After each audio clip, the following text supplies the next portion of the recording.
నమస్తే. నేను మీ Shaurya. Welcome to our channel. ఈరోజు మనతో పాటు ప్రముఖ జ్యోతిష్య పండితులు బ్రహ్మశ్రీ చేబిఎం కిరణ్ శర్మ గారు ఉన్నారు. వారితో నమస్కారం గురుగారు. సమస్త సన్మంగళాని భవంతు, నిత్య శ్రీరస్తు, నిత్య సన్మంగళాని భవంతు. గురుగారు, చాలా మందికి సర్పదోషం అని అంటుంటారు. అలాగే చాలా మందికి సర్పాలు కళ్ళలోకి వస్తూ ఉంటాయి. చాలా భయపడి ఉలిక్కిపడి లేచిపోవడం, బాగా ఏడుస్తూ ఉంటారు. వాళ్ళకి ఒక భయం, లోపల ఒక ఫోబియా లాగా అయిపోతూ ఉంటుంది.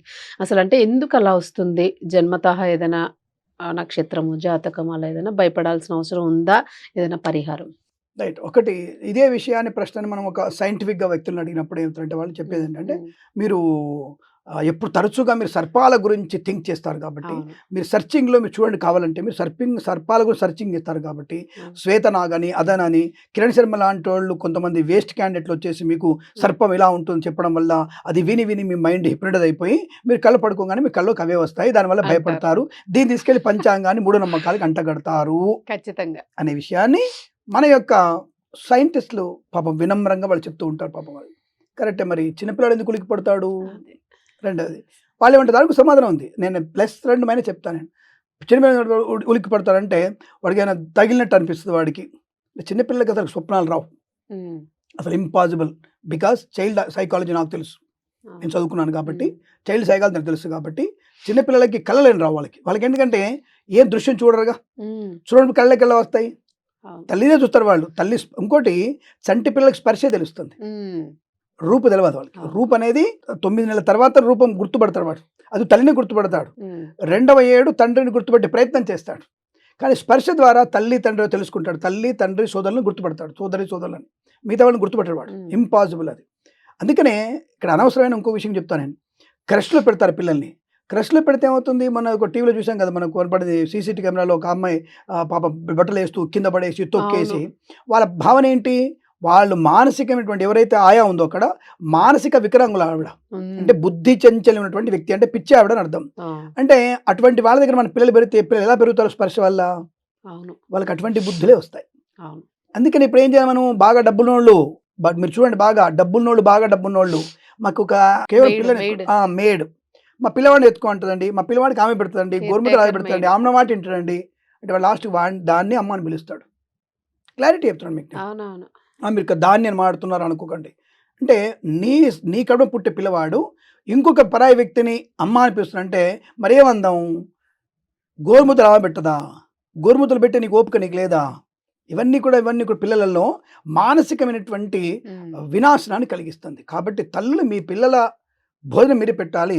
తప్పుగా అనుకోవద్దు, ఇక్కడ మాట హార్డ్‌గా ఉన్నా మీ పిల్లల ముడ్డి మీరే కడగాలి. అది వాళ్ళకి నీ తల్లి అనేటువంటి రుణం తెలుస్తుంది వాడికి. అవును. తెలియదు, వాడు తెలుసుకోలేడు వాడు. నిజమే. ఇంపాసిబుల్ అది. నీ పక్కన పడుకోబెట్టుకోవాలి. నీ చనుబాలు తాగుతాడు తప్ప వాళ్ళ పని మనిషి చనుబాలు తాగడు వాడు. అవును. నీ చనుబాలు తాగి పెరగాలంటే నీ పక్కన ఉండాలి. నీ పొత్తిళ్లలో ఉండాలి వాడు. ఏజ్ ఆఫ్ 15, 13 ఇయర్స్ వరకు నీ పొత్తిళ్లలో ఉండాలి వాడు. అవును. అటువంటి ఏజ్ 15 ఇయర్స్ వరకు ఆఫ్‌కోర్స్ వాడు ఆ టైంలో తల్లి మాత్రమే సరైన గురువు.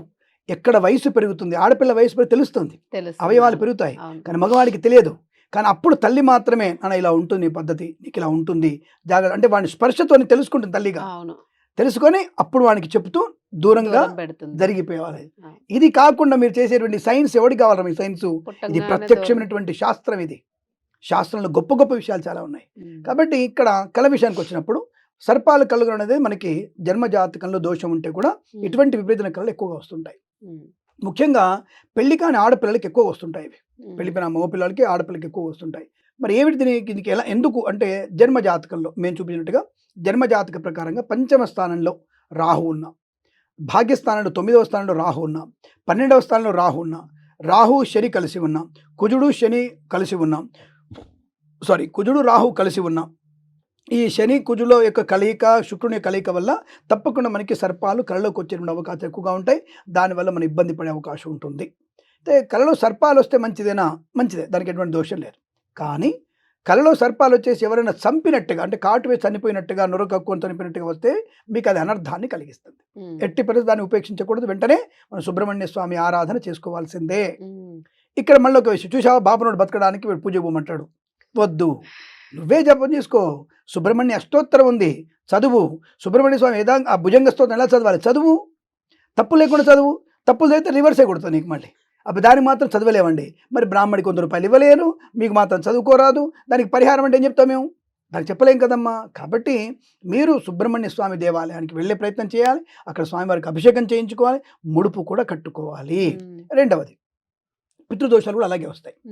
నీ తల్లి కానీ, తండ్రి కానీ, మీ అత్తమామలు కానీ, లేదంటే మీ యొక్క పెద్దవాళ్ళు ఎవరైనా సరే పాములు చంపిన దోషమే, గర్భస్థ శిశువుకి ప్రమాదము.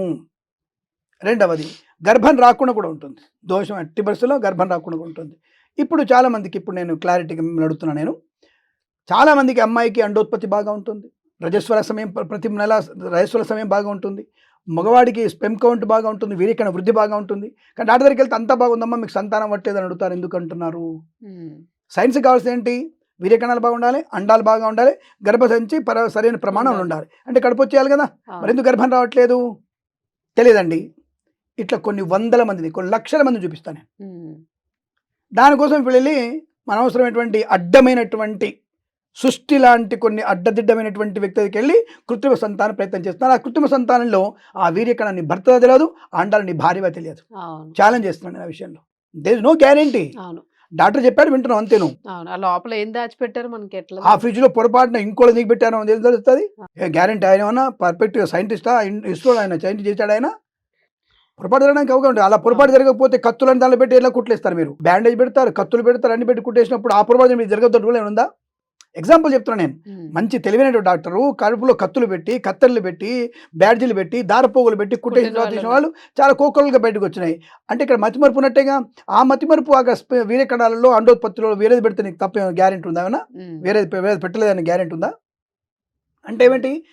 ఇవన్నీ కూడా సర్పదోషాలే. ఇదంతా కూడా మాయనే, సుబ్రహ్మణ్య స్వామి మాయనే ఇదంతా కూడా. కాబట్టి సర్పాలు కళ్ళకు వచ్చాయంటే ఒకటి బుస కొట్టినా కూడా నష్టం లేదు, మనకి మంచిదే. బుస కొడితే మంచిదే, వెంబడించినట్టు అది మనకి ప్రమాదం. వెంబడిస్తా అంటే తప్పకుండా నీకేదో శాపం ఉందని అర్థం.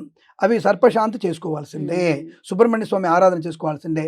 పదే పదే నాకు కళ్ళు వచ్చేసి కాటేస్తుందండి, మా మామయ్య గారు కాటేసింది, మా నాన్న కాటేసింది, నన్ను కాటేస్తుంది, మా భార్యను కాటేస్తుంది అన్నప్పుడు మాత్రం తప్పకుండా సర్పశాంతి చేసుకోవాల్సిందే. ఇందులో మీకు సర్పసూక్త శాంతి ఉంటుంది. దాన్ని చేసుకోవడం వల్ల ప్రయోజనం బాగా ఉంటుంది. సుబ్రహ్మణ్య స్వామి 6 క్షేత్రాలు దర్శనం చేయాలి. షణ్ముఖుడి 6 క్షేత్రాలు ఉన్నాయి తమిళనాడులో. 6 క్షేత్రాలు తప్పకుండా మీరు దర్శనం చేసుకుంటే ఈ దోష నివారణ కలుగుతుంది, శుభమైన సంతాన ప్రాప్తి కలుగుతుంది. దాని తగ్గట్టుగా జాతకంలో ఉన్నటువంటి దోష నివారణ కోసం మనం పూజలు పునస్కారాలు చేసుకుంటే తప్పకుండా నీకు అనుకూలవంతమైనటువంటి శుభ సంతానం ఉంటుంది. ఆ యొక్క సర్ప దోషం అనేది మనకంటే సర్పం మన కళ్ళకు రావడం, భయపడడం అనేది తొలగిపోతుంది. అనుకూలవంతమైన శుభయోగాలు ఉంటాయి, సందేహం లేదు. గురుగారు, ఇందులోనే మళ్ళా జంట నాగుల్ని కూడా ప్రతిష్ఠించవచ్చు అనేదో విన్నాను నేను. చెయ్యొచ్చు? ఇందాక మనం చెప్పుకున్నట్టుగా అంతా బాగా సవ్యంగా ఉన్న సంతానం అవట్లేనప్పుడు మీకు సర్పదోషం ఉన్నట్టే, జాతకంలో సర్పదోషం ఉన్నట్టే, పితృదోషం ఉన్నట్టే. దానివల్ల చంటనాగులు పూజ చేసుకునేటువంటి ప్రయత్నం చేస్తే ప్రతిష్టాపన, అంటే శిలా ప్రతిష్టాపన ఉంటుంది. దాన్ని అంటే ఇప్పుడు ఏ శిలా ప్రతిష్ఠ ₹1,00,000 అవుతుంది. ₹1,00,000 ఖర్చు పెట్టడం కన్నా నువ్వు అష్టోత్తరం చదువుకోవడం, క్షేత్రానికి వెళ్తే పుణ్యం కూడా ఉంటుంది. నీకు డబ్బు ఉంది, పర్లేదు సార్ చేసుకోగలుగుతాను, చేస్తే ఇంకా మరీ మంచిది. ఎందుకు మంచిది? నీ యొక్క ప్రతిష్టాపన వల్ల కొన్ని వందల మంది దాన్ని అభిషేకం చేస్తూ ఉంటారు. సంతానం ఉన్నవాళ్ళు, సంతానం లేని వాళ్ళందరూ అభిషేకం చేస్తుంటారుగా. ఈ అభిషేకం చేయడం వల్ల దాంట్లో 1% పుణ్యం నీకు వస్తుంది ఖచ్చితంగా. అది జన్మలకు వస్తూనే ఉంటుంది. అది ఇక్కడ ఆ దోషం నీ పిల్లలకి, మీ మనవాళ్ళకి, మనవాళ్ళకి, మునమనవాళ్ళకి కూడా ఉండదుగా. ఇక్కడ ఆ దోష నివారణ అవుతుంది. కాబట్టి ప్రతిష్ఠ చేయించగలిగితే అద్భుతమైనటువంటి ప్రయోజనం ఉంటుంది. ఇంకా మీరు విగ్రహం, సుబ్రహ్మణ్య స్వామి విగ్రహం పెడితే ఇంకా మంచిది, ఇంకా విశేష ఫలితాన్ని పొందుకునే అవకాశం బలంగా ఉంటాయి. ధన్యవాదాలు. అఖండ ఐశ్వర్యమస్తు, సత్సంకల్ప సిద్ధిరస్తు.